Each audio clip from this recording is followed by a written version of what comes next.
Box में आपका स्वागत है। मैं राहुल राज। तो आज हम बात करने वाले हैं इंडियन आर्मी के अंतर्गत ये भर्ती निकल के आ चुकी है।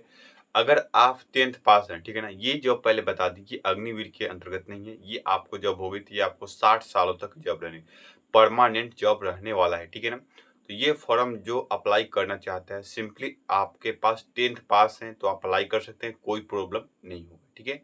इसमें क्या प्रोसेस है, लेकिन हाँ, इसमें आपको कुछ-कुछ ऐसे इम्पोर्टेंट चीज़ है जो आपको जानना अनिवार्य होगा, वरना आप इस फॉर्म को फिल नहीं कर सकते हैं। क्या-क्या डॉक्यूमेंट्स लगेगा आपको, ये सबसे पहली बड़ी बात होती है, इसलिए ये आपको अग्निवीर के अंतर्गत ये भर्ती हो नहीं रही है, ठीक है। तो ये आपको जो जॉब होगी तो आपको 60 सालों तक जॉब होने वाला है, ठीक है ना। तो इसकी ए टू जेड जानकारी आपको हम पीडीएफ दिखाएँगे और इसके डिटेल्स भी आपको बताने वाले हैं, ठीक है ना। तो आपको मैं बता दूँ कुछ ऐसे पोस्ट जो कुक के हो गए, ड्राइवर के हो गए, ट्रेड्समैन के हो गए, ठीक है ना? इस सब पर आप अप्लाई कर सकते हैं, फायरमैन में भी अप्लाई कर सकते हैं। क्या-क्या क्वालिफ़िकेशन नॉर्मल रखा गया है, जो मेरे भाई को अप्लाई करने में आपको अच्छा से कर सकते हैं, कोई प्रॉब्लम नहीं आएगी। इसी रिगार्डिंग बात करेंगे। अगर आपको डाउट हो तो कमेंट कर सकते हैं कि आपको किस चीज़ में डाउट है। इसलिए कि आप डाउट के लिए नहीं कमेंट करेंगे तो फिर हमको पता नहीं चलेगा क्या आपको प्रॉब्लम आ रही है, ठीक है ना? तो चलिए वीडियो को शुरू करते हैं। कहीं भी डाउट हो कमेंट कर सकते हैं। और साथ ही आपसे एक भारतीय होने के नाते रिक्वेस्ट करते हैं, साथ ही एक कमेंट सेक्शन में एक जय हिंद जरूर लिखें और आइए वीडियो को शुरू करते हैं।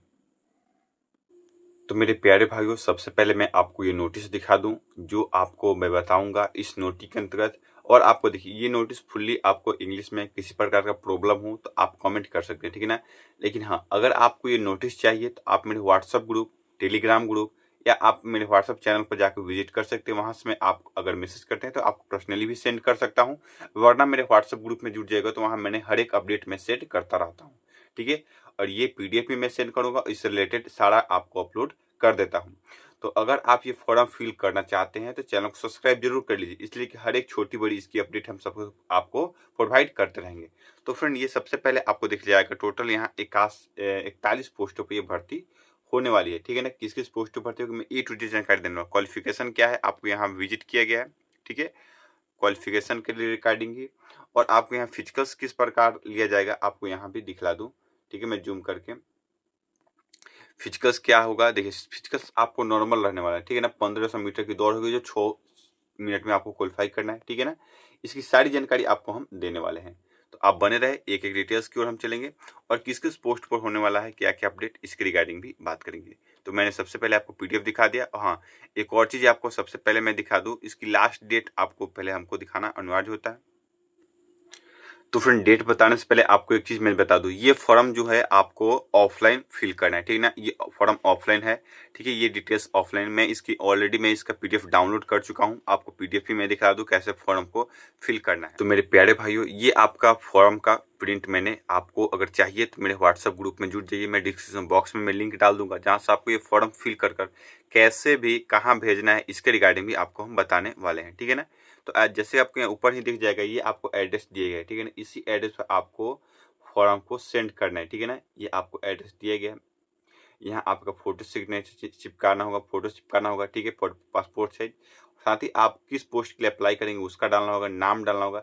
देखिए, आपके लिए मैं एक अलग से वीडियो प्रोवाइड कर दूंगा जो आपके फॉर्म कैसे फिल करना है, ठीक है ना। लेकिन हाँ, आप कमेंट करके बताइएगा कि आपको फॉर्म को फिल करने वाला वीडियो चाहिए तो मैं अपलोड कर दूंगा। अगर ऐसा कुछ आपको नहीं कॉन्फिडेंस नहीं तो आप खुद अप्लाई कर सकते हैं, तो कोई प्रॉब्लम नहीं है। अगर प्रॉब्लम आ रही है तो कमेंट करके बताइए, तो इसका प्रिंट आउट मैं निकाल कर या तो मैं इसे टाइप करके फिर से मैं इसको एक वीडियो लेकर आऊँगा जो आपको फॉर्म को कैसे भरना है, ठीक है ना, मैं इसको बताऊँगा। अगर आपको कोई प्रॉब्लम नहीं तो आप इस फॉर्म को फिल कर प्रिंट करके और आपको फॉर्म को फिल कर सकते हैं। तो फ्रेंड, चलिए इसकी अब आपको ए टू जेड जानकारी को डल चलते हैं। मैंने आपको सबसे पहले प्रूफ दिखा दिया कि हाँ, फॉर्म किस प्रकार है और क्या अपडेट है और फॉर्म को कैसे आपको भेजना है, क्या डिटेल्स है, इसके रिगार्डिंग सारी चीज़ें मैंने आपको दे चुका हूँ। इसको आपको सिंपली प्रिंट आउट करके आपको भेजना है, ठीक है ना। तो चलिए वीडियो को चलते हैं। कहीं भी डाउट हो कमेंट कर सकते हैं। तो मेरे प्यारे भाई, सबसे पहले बता दूं, आवेदन की जो आपको अप्लाई डेट शुरू है 27 जुलाई 2024 से शुरू हो चुका है और आपको अंतिम डेट रखा गया है 16 अगस्त 2024। इसके बीच आपका फॉर्म पहुंच जाना चाहिए, ठीक है ना। अब बात करते हैं परीक्षा की तिथि की। ये अभी अपडेट नहीं है, ठीक है। आपका एडमिट कार्ड भी कब आएगा उसका भी अपडेट नहीं है। आप मेरे व्हाट्सएप ग्रुप, टेलीग्राम ग्रुप में जुड़िए, मैं वहाँ आपको सारी चीज़ अपडेट देते रहूँगा, ठीक है। और ये बता दूं आपको कोई भी कैटेगरी से आपको फॉर्म चार्ज नहीं लगने वाला है, ठीक है। सिंपली आपको फॉर्म भरकर जो आपको 25 रुपए का टिकट आपको 2 लिफाफे पर साट कर एड्रेस लिखकर रख देना है। और साथ ही आपको बता दूं जो अगर आप जो फॉर्म यहाँ से फिल करके भेजेंगे उसको भी आपको स्पीड पोस्ट भी कर सकते हैं या तो आप नॉर्मल पोस्ट भी डाल सकते हैं, कोई प्रॉब्लम नहीं है, ठीक है। अब बात कर ले एज की, तो एज में आपको 18 से आपको न्यूनतम एज चाहिए, ठीक है। अगर आपका एज 18 है तो अप्लाई कर सकते हैं। अधिकतम आपको 27 वर्ष चाहिए, किस पद के लिए आगे भी बताऊंगा, ठीक है। और अन्य पदों के लिए आपको 25 वर्ष चाहिए, ठीक है। जो एज की गणना की जाएगी आपको 16 अगस्त 2024 के अनुसार की जाएगी, ठीक है। आपका एज कम से कम 18 वर्ष होना चाहिए और अधिकतम आपको 25 वर्ष होना चाहिए। अब हम आपको बात कर ले किस पोस्ट में आपको कितना पोस्ट है और क्या सैलरी मिलेगी, इसके रिगार्डिंग में हम बात कर ले, ठीक है ना। तो ऐसे देखिए पकवान यानी कुक वाले के लिए आपका एक ही पोस्ट है जो आपको 19,900 पोस्ट 900 आपके वेतन मिलने वाले हैं बाई हैंड, ठीक है ना। इसमें जो कटने वाला होगा डीएससी आपको कट कर तभी आपको मिलेगा, ठीक है। सिविलियन की कैटेगरी जो आपकी होगी इसमें आपको 3 पोस्ट होंगे, इसके भी 19,900 पोस्ट हो गए। एमटीएस चौकीदार की जो पोस्ट है आपको एक ही पोस्ट है, इसमें 18,000 आपकी सैलरी रहने वाली है, ठीक है ना। ये आपको स्टार्टिंग सैलरी है, ये आगे अच्छा खासा बढ़ जाता है। ट्रेडमैन मेट की बात करें जो आपको 8 पोस्ट है, इसमें भी अच्छा खासा आपका पोस्ट है। 8 पोस्टों पर आपको सिंपली 10th के लिए मांगा जा रहा है, ठीक है ना। आपको 18,000 आपको सैलरी मिलेगी, अप्लाई कर सकते हैं। वाहन मैकेनिक के लिए आपको कोई पोस्ट नहीं है, ठीक है ना। अब बात करते हैं नागरिक मोटर चालक, ठीक है ना। जो आपको ड्राइवर की पोस्ट है जो आपको 25 पोस्टों पर भर्ती होगी, 19,900 आपको स्केल रहने वाला है। सफाई वाले के लिए आपको 2 पोस्ट रहेगा, 18,000 आपकी सैलरी रहने वाली है। स्क्रॉल करेंगे आपको देखिए दमकल चालन, ठीक है। दो दमकल चलाते हैं उस वो चालक की आपको एक ही पोस्ट है, ये अच्छा खासा इसमें आपको 21,700 आपको पेमेंट रहने वाला है, इसमें सबसे अधिक पेमेंट है, ठीक है। आगे चलते हैं। आगे जैसे आएंगे तो आप आपके मापदंड की शारीरिक मापदंड की ओर चलते हैं, ठीक है। उससे पहले बता दें आपको क्या क्या इंफॉर्मेशन इसमें चाहिए, क्वालिफिकेशन चाहिए, इसके रिगार्डिंग भी बात करते हैं, ठीक है ना। तो सर देखिए पकवान के लिए मतलब अगर कुक के से अगर आप अप्लाई करते हैं तो आपको भारत के किसी भी मान्यता बोर्ड से आपको 10वीं कक्षा पास होना चाहिए, ठीक है ना। उत्तीर्ण चाहिए, इसमें आपको कोई जरूरी नहीं है कि फर्स्ट हो या सेकंड है, कोई दिक्कत नहीं, आपको बस उत्तीर्ण होना चाहिए, ठीक है। और आपको जब ट्रेड टेस्ट दिया जाए तो वो आप ट्रेड टेस्ट आपको पास करना अनिवार्य होगा। अगर आप ट्रेड टेस्ट पास नहीं करते हैं तो आपको प्रॉब्लम वहां से आप छट सकते हैं, ठीक है ना। ये बात मैं आपको क्लियर कर दूं कि आपको ट्रेड में पास होना चाहिए ना। सिविलियन के लिए बता दें जो आपको सिविलियन कैटेगरी परीक्षा में जो आपको मैट्रिक पास होना चाहिए, मतलब 10th पास होना चाहिए। साथ ही आपके पास खाना बनाने की आपको सर्टिफिकेट होना चाहिए और वहाँ आपको खाना पकाने का डिप्लोमा सर्टिफिकेट होना चाहिए, ठीक है ना। आपको इसलिए रखा गया है कि आपके पास जो अगर आप होटल मैनेजमेंट किए या डिप्लोमा किए हैं तो आप इसे अप्लाई कर सकते हैं, कोई प्रॉब्लम नहीं है। एमटीएस चौकीदार की बात कर लेते हैं, इसमें भी आपको कोई हाई क्वालिफिकेशन नहीं मांगा गया, आपको सिंपली 10th पास होना चाहिए, ठीक है, मैट्रिक के हो और भारत के किसी भी संस्था से आपने पास की हो तो आपको कोई प्रॉब्लम नहीं। हाँ, व्यापार में कुशल आपका शरीर कुशल और स्वस्थ होना चाहिए, आपको ये फिटनेस देखा जाए और सिंपली आपको 10th पास होना चाहिए, इसमें और कोई कैटेगरी नहीं रहे। सिविलियन मोटर बाइक के लिए आपको बता दें आपको भारत के किसी भी मान्यता से आपको 10th पास होना चाहिए। एचएमवी और एलएनवी आपके पास ड्राइविंग लाइसेंस दोनों में से कोई होना चाहिए। साथ ही आपका 2 साल का एक्सपीरियंस होना चाहिए, मतलब 2 साल के पहले का आपका क्या सर्टिफिकेट होना चाहिए और आपका ड्राइविंग लाइसेंस होना चाहिए। दमकल चालक की बात कर ली जिसमें आपको मैट्रिक तो पास होना चाहिए, साथ ही आपका हेवी लाइसेंस होना चाहिए, वो 3 साल का अनुभव होना चाहिए, मतलब 3 साल पुराना चाहिए, आप 3 साल गाड़ी चलाए हैं तो हो सकता है कोई अप्लाई करने वाला है, कोई प्रॉब्लम नहीं होगा। फायरमैन की बात कर ले आपको सिंपली 10th पास होना चाहिए, ठीक है। और जब आपकी ट्रेड टेस्ट दी जाएगी उसमें आपको इसे पास करना होगा। ट्रेडमेंस मेट की बात कर ले तो इसमें भी आपको सिंपली 10th पास होना चाहिए और जब आपकी ट्रेड टेस्ट दी जाएगी उसमें आपको क्वालिफिकेशन के अनुसार आपका क्वालिफाई करना अनिवार्य है। सफाई वाले के लिए भी बात कर ले तो इसमें भी आपको सिंपली 10th पास होना चाहिए और साथ ही आपका ट्रेड टेस्ट दिया जाएगा उस समय आपको ट्रेड पास करना अनिवार्य है।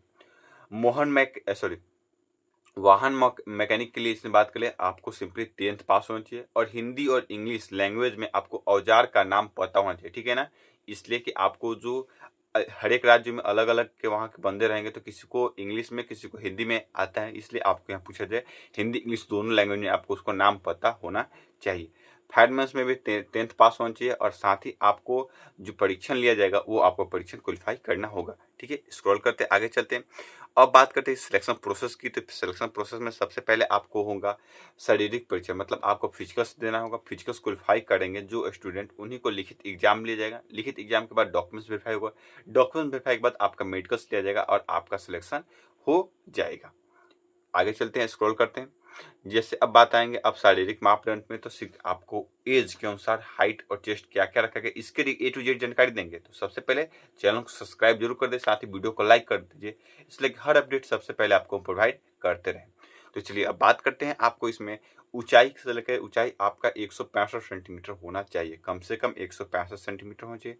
चेस्ट की बात करें, आपको देखिए 81.5 से लेकर आपको 85 होना चाहिए। ठीक है ना, तो इसमें आपको समझिए तो 81 से 85 सेंटीमीटर होना आपका चेस्ट होना अनिवार्य है। वजन आपका न्यूनतम 50 केजी होना चाहिए। 50 केजी से आपका वेट कम नहीं होना चाहिए। ठीक है, अब बात करते हैं, देखिए इसमें कि किसी प्रकार की प्रॉब्लम हो तो आप कमेंट कर सकते हैं,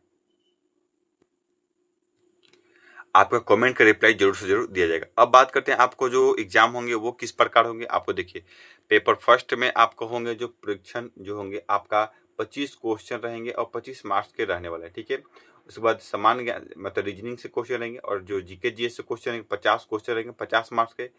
इंग्लिश से क्वेश्चन रहेंगे जो 50 क्वेश्चन 50 मार्क्स के, और मैथ से जो क्वेश्चन है 25 मार्क्स के 25 क्वेश्चन रहने वाले। चार पेपर में 4 पार्टों में आपका एग्जाम होगा। टोटल आपको 150 प्रश्न का क्वेश्चन रहेगा और 150 अंकों का आपका होगा। ठीक है, और यही बात कर ले, आपको देखिए इसमें निगेटिव मार्किंग भी है और समय अवधि क्या है इसके रिगार्डिंग बता दे। टोटल आपका 150 प्रश्न है। ठीक है, अधिकतम अंक आपका 150 है, समय अवधि 2 घंटा है और आपका नेगेटिव मार्किंग आपको 1/4 रखा गया है। साथ ही बता दें, अगर आपको इसको PDF चाहिए तो फिर से बोल देते हैं, मेरे व्हाट्सअप चैनल पर जाकर आप विजिट कर सकते हैं, वरना आप मेरे व्हाट्सअप ग्रुप में जाकर वहां से ले सकते हैं। ठीक है, चलिए आगे चलते हैं। अब बारी आती है सबसे इंपॉर्टेंट चीज की, फॉर्म फिल करते वक्त आपको क्या क्या चीज की डॉक्यूमेंट्स की जरूरत है। तो बता दो, जिस पोस्ट के लिए अप्लाई करेंगे उस पोस्ट के लिए शैक्षणिक योग्यता रखा गया है, उसको आपको शैक्षणिक योग्यता के लिए आपको सर्टिफिकेट, मतलब 10th पर अप्लाई करेंगे तो आपको 10th का सारा सर्टिफिकेट आपको देना होगा। ठीक है, वहीं आपको जाति प्रमाण पत्र देना होगा कि आप OBC हैं कि SC हैं कि ST हैं कि आप EWS कैटेगरी हैं या जनरल कैटेगरी, आपको देना होगा। निवास पत्र देना होगा। ठीक है, निवास प्रमाण पत्र जो कहाँ से आप बिहार से हैं, पंजाब से हैं, हरियाणा से हैं, कहाँ से अगर आप बिलोंग करते हैं वहाँ के आपका होना चाहिए। ठीक है ना, जन्म प्रमाण होना चाहिए, जो आपको मैट्रिक में जो 10th में सर्टिफिकेट में डेट ऑफ बर्थ है वही आपका रहना। ठीक है ना, इसीलिए आपको जन्म प्रमाण पत्र के मांगा गया है। ठीक है ना, अब बात कर ले, आपको देखिए आधार कार्ड की एक प्रति, आपको आधार कार्ड की कॉपी एक आपको देना अनिवार्य है। साथ ही बता दें, अगर आप किसी ट्रेड से आप फॉर्म फिल करते हैं, अनुभव मतलब एक्सपीरियंस सर्टिफिकेट है तो आपको देना पड़ेगा, अगर आपको लागू हो तो। और साथ ही बता दें, आपका 2 पासपोर्ट साइज फोटो चाहिए जिसके आपके पीछे आपका नाम और पिताजी का नाम लिखा होना चाहिए। और साथ ही जब पोस्ट को आपको फिल करके दे भेजेंगे तो उसमें 25 रुपये का टिकट आपको चिपका कर सेंड करना है। ठीक है ना, ये 25 रुपये का टिकट चिपका कर सेंड करना है। आवेदन को सो देखिए, आवेदन पत्र को आपको समय आपको भरना है और अपना सारे डॉक्यूमेंट्स आपको खुद ही आपको फिल करना है और नीचे आपको सिग्नेचर होना चाहिए। ठीक है, तो ये डिटेल्स थी, आपको दे चुके हैं, मैं इसके साइड डिटेल्स दे चुका हूं। इसके बाद भी अगर कहीं डाउट हो तो कमेंट कर सकते हैं। जब तक ले जय हिंद दोस्तों, वंदे मातरम। प्लीज चैनल को लाइक एवं सब्सक्राइब जरूर कर दे। जब तक ले जय हिंद दोस्तों।